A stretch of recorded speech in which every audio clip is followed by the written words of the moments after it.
நீங்க இங்கே இங்கே நம்மள்கிட்டே நிறைய கருத்து இருக்குது. ரெண்டே சாதி தான், ஆம்பளை சாதி பொம்பளை சாதின்னு. அது பாலியல் வேறுபாடு. அதை போய் சாதியும் வச்சுக்கூடாது. நம்ம அறிவு மூதாட்டி அவை பெருமாட்டி என்ன சொல்றா? சாதி இரண்டொழிய வேறில்லை, சாற்றுங்கால் நீதி வழுவா நெறிமுறையில் இட்டார் பெரியோர் இடாதார் இழிகுலத்தாருங்கிறான்.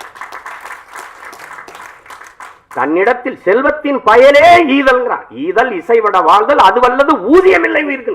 உயிருக்கு கூட ஒரு ஊதியம் இருக்கு, சம்பளம் இருக்குங்கிறான் வல்வ பெருமகனார். அப்ப ஈதல் இசைவட வாழுதல் அது வல்லது ஊதியம் இல்லை உயிருக்குங்கிறான். செல்வத்தின் பயனே ஈதல்ங்கிறான். பொருள் இருப்பதை பிறர் கொடுக்க தாண்டாங்கிறான்.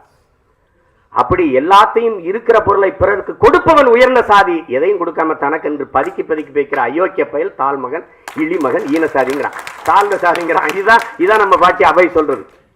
இது விளங்கணும். பாரதி சாதிகள் இல்லையேடி பாப்பா, குல தாழ்ச்சி உயர்ச்சி சொல்லல் பாவம், நீதி உயர்ந்த மதி கல்வி அன்பு நிறைய உடையோர் மேலோர் சாதிகள் இல்லையேடி பாப்பா.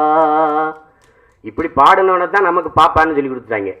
ஏன் சாதிகள் இல்லையேடி அது வேற கதை, அது வேற. அவன் என்ன சொன்னான் பாருங்க, நீதி உயர்ந்த மதி கல்வி அன்பு நிறைய உடையோர் மேலோருங்க. அததான் இவரு சொல்றாரு, பல நூல் படித்து நீ அறியும் கல்வி. பாரதி இன்னொன்னு என்ன சொல்றான், மாடனை காடனை வேடனை தெய்வம் என்று ஓதி அலையும் அறிவிலிகால் உண்மை அறிவொன்றை தெய்வம் என்று ஓதி அறிகிறோங்கிறான். அறிவு தான்டா தெய்வம்ங்கிறான்.